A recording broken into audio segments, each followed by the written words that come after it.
asalaamaaleykum mbokk yi ginnaaw bu ñu sante yàlla jur seen solo sam ñu ngi nuyu ñëpp di ñaan yàlla dool jàmm si réew mi ñu ngi nuyu El Hadj Bougane ko ñaanal njabootam di nuyu Sénégal yëpp tey dañu ñëw si wàllu solution contre l'anémie mooy ñi nga xam ne dañu anémie dañu manque deret luy seen solution.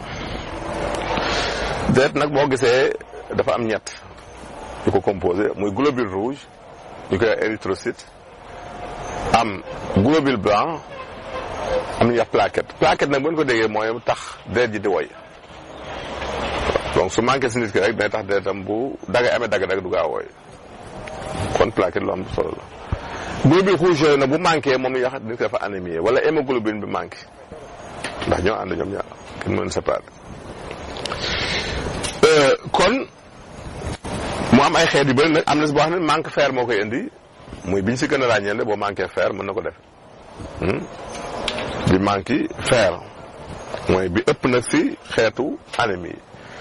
kooku li si gën si nga changé sa lekk di jël yàpp nen soow yooyu baax na salade verte kooku boo ko dee jël daf lay dimbali légumineuses yi haricots verts lentilles petits pois baax na ak ñebbe foie aussi muy res boo ko amee di ko jël baax na dafay faj anémie boobu fromage aussi baax na si wala xaal boobu moom moo koy faj. am na ko yoo xam dafa manqué vitamine B moom la ñuy wax B12 mooy li ñuy wax anémie pernicieuse kooku aussi am na ay solution bi si njëkk mooy yàpp nen meew mais moom amul si fruits et légumes yi kon amul si fruits et légumes boo amee anémie boo xam ne vitamine B12 boobu moo ko ni li nga mën rek mooy jël yàpp jël nen jël meew. am na li ñuy wax aussi manque d'acide folique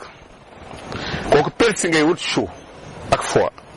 persil chou pommé wala res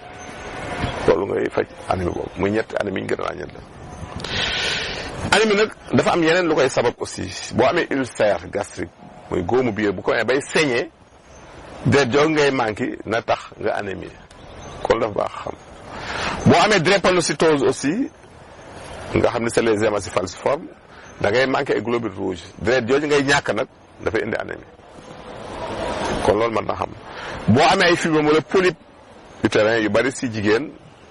ngay gis règle muy bari dafay indi anémie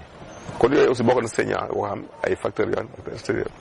dafa jaar ak xam nit ki bu anémie seet ko ba xam du ko sabab bu dee fibrome la moom bu bari da nga koy faj wala nga dindi fibrome rek mu am jàmm sinon saa yu règle yi ñëw day bari te loolu day yokk jafe-jafe loolu naan fer aussi du tee da ngay feeb kon loolu jar na bàyyi xel.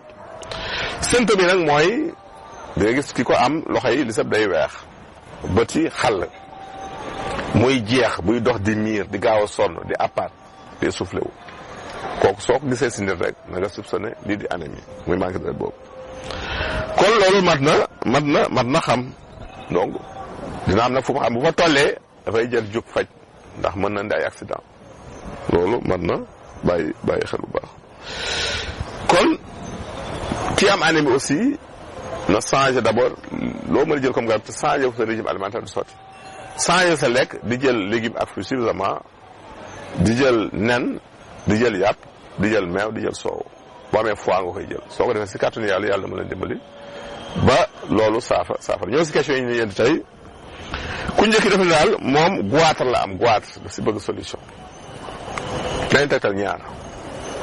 benn bi mooy xobu siddéem xobu sump ngay wut mën ko wala sax xobu siddéem parce que siddéem mi dafa baax si wàllu put même ñi am angine bu ñu koy jël dafa leen dimbali wutal si xobu sump bi ngëpp wut xobu siddéem bi ngëpp nga boole leen lépp lu laal put siddéem daf si baax bu dee xob woowu la nga koy baxal bu dee bu tey bi nga macéré ko xooj ko si ndox bu sedd jàmb ko segg ko di ko naan par genn wàll kaas boo ndekkee booy si kàttanu yàlla daf koy faj boo amee garab gi ñuy wax dibbutoon reenu dibbutoon nga koy baxal di naan si kàttanu yàlla baax na si xeetu anémie boobu si xeetu goitre boobu kon goitre ñaari tegtal la benn bi mooy xobu sump ak xobu siddéem ñaareel bi mooy reenu dibbutoon ñaareel question bi ci reen daal dafa am jinne ji ko sonal mu bëgg a tàggoog moom da ko sonal daal mu bëgg a tàggoog moom bari na ay tegtal mais fexe ba am toob bu paftan fex garab poftan bu sax rek nga fexe ba am garab gu sax si kaw nga fut si loolu